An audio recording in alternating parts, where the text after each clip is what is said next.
Imaginez être assise en première classe, prête à profiter d'un vol tranquille, jusqu'à ce qu'une hôtesse vous gifle devant tout le monde, vous disant que vous ne méritez pas votre siège.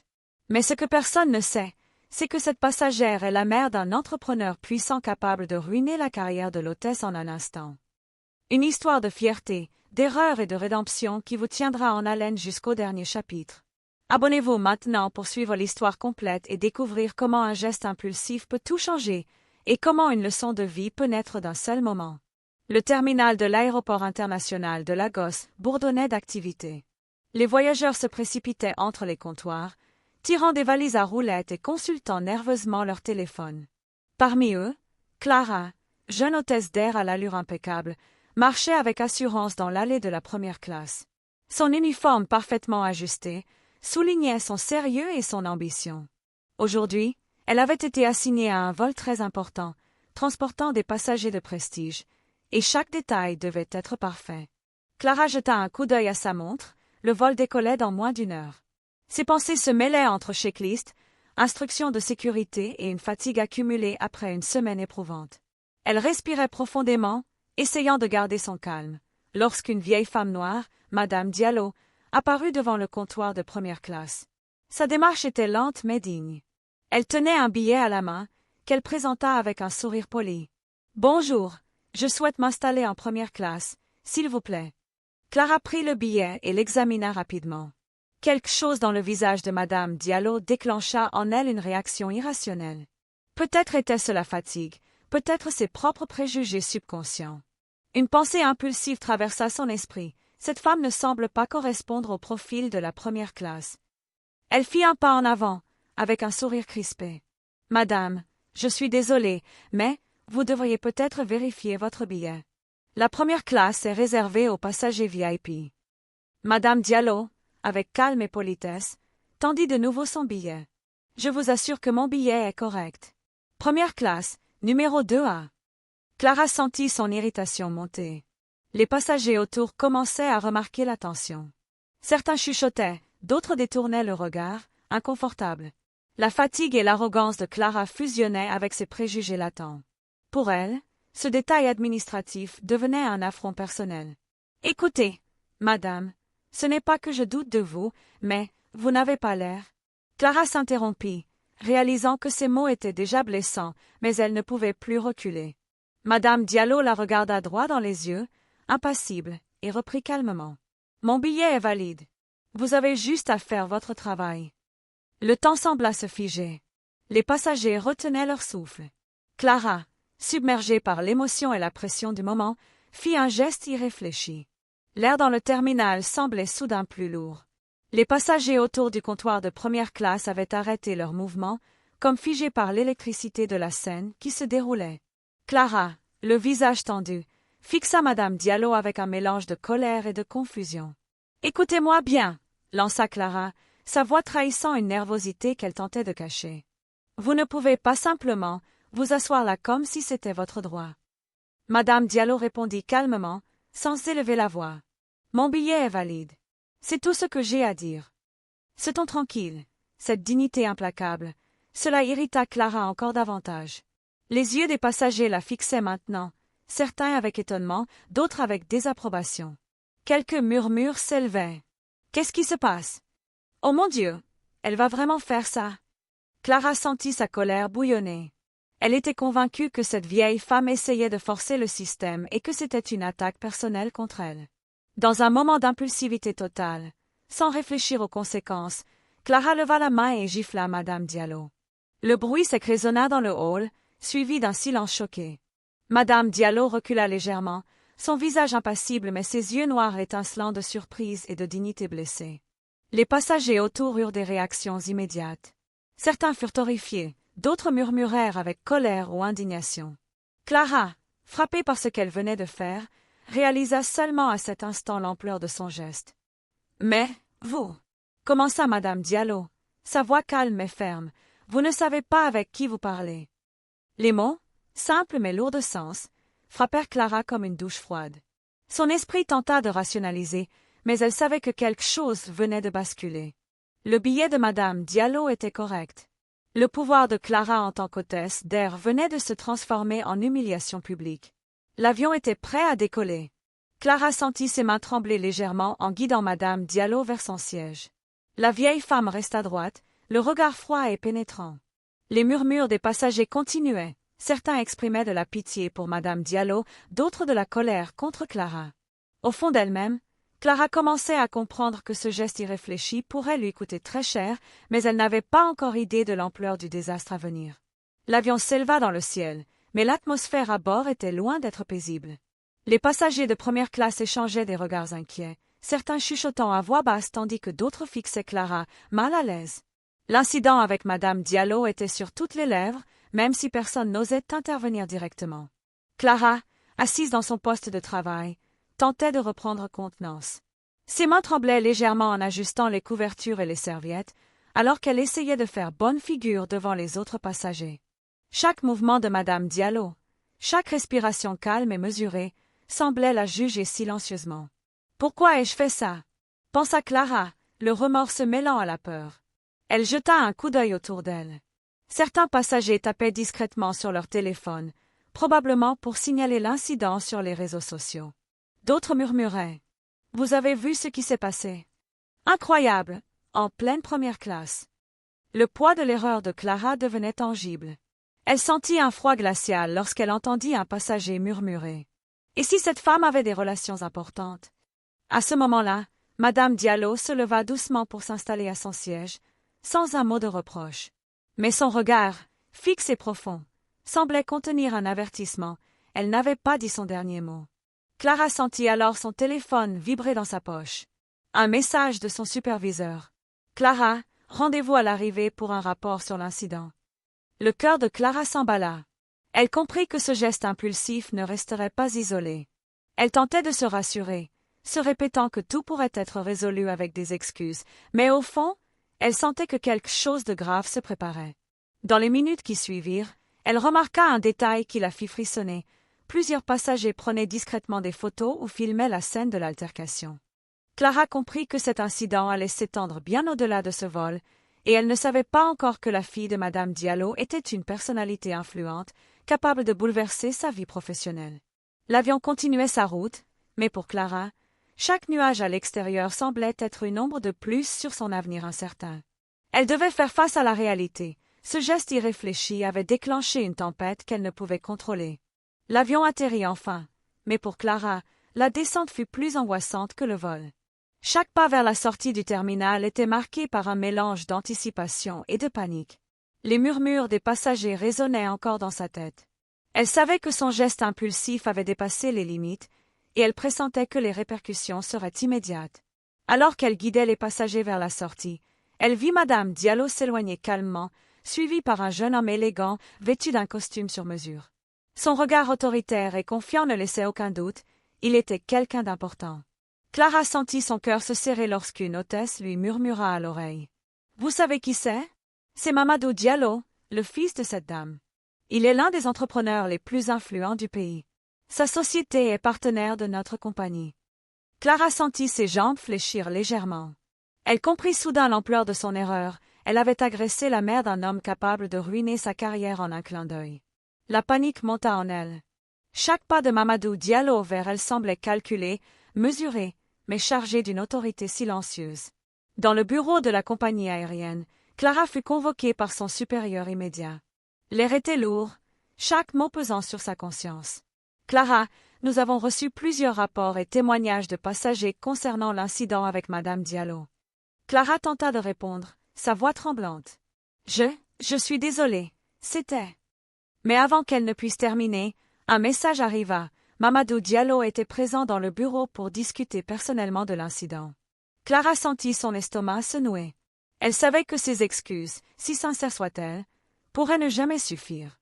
Mamadou entra, élégant, calme, mais ses yeux reflétaient une puissance et une détermination qui intimidaient Clara. « Clara, dit-il d'une voix douce mais ferme, je crois que vous avez agressé ma mère dans un moment que vous auriez dû gérer avec respect. Cela a des conséquences. » Clara, incapable de trouver ses mots, sentit l'ampleur de la situation. Sa carrière, Sa réputation et son avenir professionnel étaient désormais entre les mains de l'homme qu'elle venait d'offenser indirectement. Le voile se levait sur une dure réalité. L'incident n'était plus simplement un conflit à bord d'un avion, mais le début d'une tempête professionnelle et personnelle qui allait changer la vie de Clara à jamais. Dans la salle de réunion, l'atmosphère était lourde, presque suffocante. Clara se tenait droite, mais ses mains tremblaient discrètement derrière son dos. Face à elle, son supérieur immédiat, le directeur régional de la compagnie, et surtout Mamadou Diallo, l'homme dont l'influence pouvait briser ou sauver des carrières. Le directeur prit la parole d'une voix froide. « Clara, après les témoignages reçus et les vidéos déjà en circulation sur les réseaux sociaux, la compagnie ne peut ignorer l'incident. Vous êtes officiellement suspendue à titre provisoire, en attendant une décision définitive. » Clara sentit son souffle se couper. Elle voulut protester, mais Mamadou leva doucement la main pour l'interrompre. « Ce n'est pas seulement une question d'image, » dit-il calmement, son regard perçant. « Vous avez humilié ma mère devant des dizaines de passagers, alors qu'elle n'avait fait qu'exercer son droit légitime. » Clara, au bord des larmes, tenta une justification maladroite. « Je n'ai pas voulu manquer de respect, j'étais fatiguée, j'ai cru. » Mamadou la fixa, implacable. La fatigue n'excuse pas le mépris. Ces mots tombèrent comme un coup près. Clara comprit que ces excuses ne suffiraient pas. La suspension était déjà une condamnation en soi, mais elle savait que le véritable danger viendrait de l'influence de Mamadou Diallo. S'il décidait de rompre le partenariat entre sa société et la compagnie, cela ne mettrait pas seulement sa carrière en péril, mais aussi l'équilibre de toute l'entreprise. En sortant du bureau, Clara entendit des collègues chuchoter dans le couloir. Ses yeux croisèrent ceux de plusieurs hôtesses et stewards. Certains exprimaient de la pitié, d'autres de la satisfaction, presque soulagés de la voir tomber. Seule dans le vestiaire, Clara s'effondra sur une chaise, la tête entre les mains. Elle revoyait sans cesse l'image de sa main giflant le visage calme de Madame Diallo. Comment un simple geste, une impulsion incontrôlée, avait-il pu l'entraîner aussi loin? Mais ce qu'elle ignorait encore, c'est que Mamadou n'avait pas dit son dernier mot. Sa suspension n'était que le premier pas d'une punition plus sévère, et Clara allait bientôt en payer le prix. 2 jours après sa suspension, Clara fut convoquée de nouveau au siège de la compagnie aérienne. Elle arriva vêtue sobrement, les yeux fatigués par des nuits sans sommeil. Son cœur battait à tout rompre alors qu'elle pénétrait dans une salle de réunion privée où l'attendait déjà Mamadou Diallo. L'homme, assis dans un fauteuil en cuir, n'avait pas besoin d'élever la voix pour imposer son autorité. Son costume sombre et son regard perçant suffisaient à remplir la pièce d'une gravité pesante. Clara inspira profondément et murmura. « Monsieur Diallo, je suis sincèrement désolée pour ce qui s'est passé. J'ai agi sous l'impulsion, et je regrette profondément. » Mamadou resta silencieux quelques secondes, la fixant comme pour sonder son âme. Puis il répondit calmement. « Savez-vous ce que vous avez fait, Clara? Vous n'avez pas seulement manqué de respect à une passagère. Vous avez humilié une femme âgée qui, par sa dignité, mérite 1000 fois plus de respect que vous ne pourrez jamais en donner. Et cette femme est ma mère. » Les mots frappèrent Clara en plein cœur. Elle baissa la tête, incapable de soutenir ce regard implacable. « Je n'avais pas réalisé. » bredouilla-t-elle. Mamadou serra les lèvres, son ton devenant plus tranchant. « C'est justement là le problème. Vous n'avez pas pris le temps de réfléchir. Vous avez laissé vos préjugés parler à votre place. Savez-vous que plusieurs passagers ont déjà diffusé la vidéo de votre geste sur les réseaux sociaux? Elle fait le tour du pays. Et croyez-moi, ce n'est pas votre compagnie que les gens critiquent le plus, c'est vous. » Clara sentit ses jambes faiblir. Elle avait rêvé de gravir les échelons, de devenir chef de cabine, peut-être même responsable de formation. Mais en un seul instant, ses ambitions s'étaient écroulées. Mamadou se leva, son ombre imposante couvrant une partie de la pièce. « Je ne cherche pas à détruire votre vie, Clara. Mais je veux que vous compreniez une chose, ce que vous avez fait a un prix. Et ce prix, vous allez le payer. » Il la fixa intensément avant d'ajouter. « La décision finale ne m'appartient pas. Mais sachez que j'ai déjà recommandé votre licenciement à la direction. Je ne peux pas tolérer qu'une femme qui humilie ma mère continue de représenter une compagnie partenaire de mon entreprise. » Clara sentit une larme rouler sur sa joue. Elle tenta une dernière fois, désespérée. « Monsieur Diallo, s'il vous plaît, donnez-moi une chance de prouver que je peux changer. » Mais Mamadou détourna le regard, comme si son sort était déjà scellé. La réunion se termina dans un silence pesant. Clara sortit de la salle avec l'impression qu'un couperet venait de tomber au-dessus de sa tête. Elle savait désormais que sa carrière ne tenait plus qu'à un fil. 3 jours plus tard, Clara fut convoquée une dernière fois au siège de la compagnie aérienne. Elle avait passé ses journées dans un mélange d'angoisse et de déni, s'accrochant à l'espoir qu'une sanction plus légère lui serait accordée. Mais au fond d'elle-même, elle savait, son geste avait franchi une limite irréversible. Dans la grande salle de réunion, la direction au complet était présente. L'air était tendu, et Clara sentit son cœur battre si fort qu'elle avait du mal à respirer.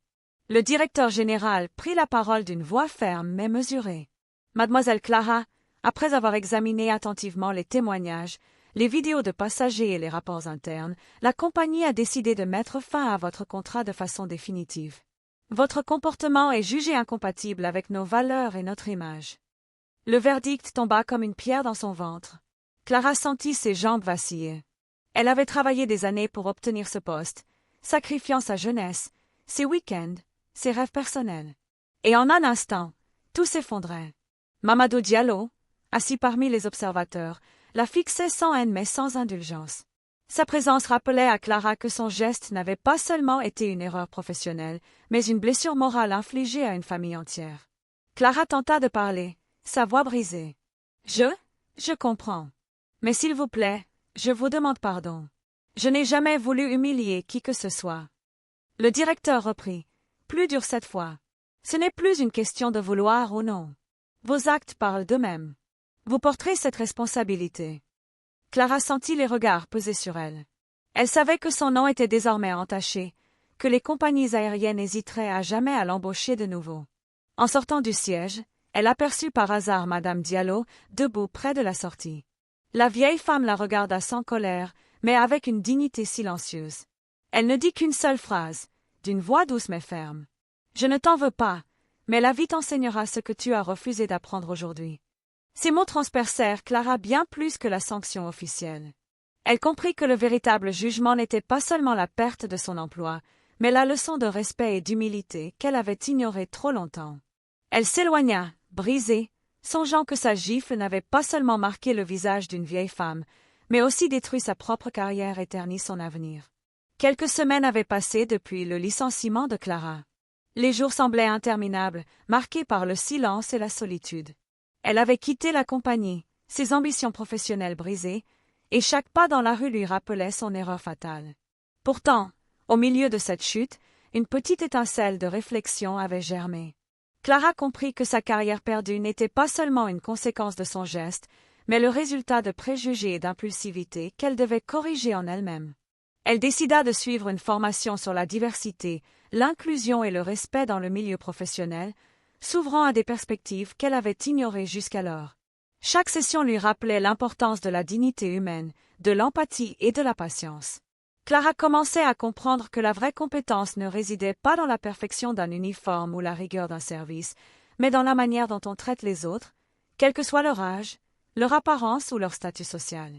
Un jour, lors d'un séminaire, elle croisa le regard de Mamadou Diallo, invité comme intervenant sur le leadership et l'éthique. Le jeune entrepreneur la reconnut immédiatement.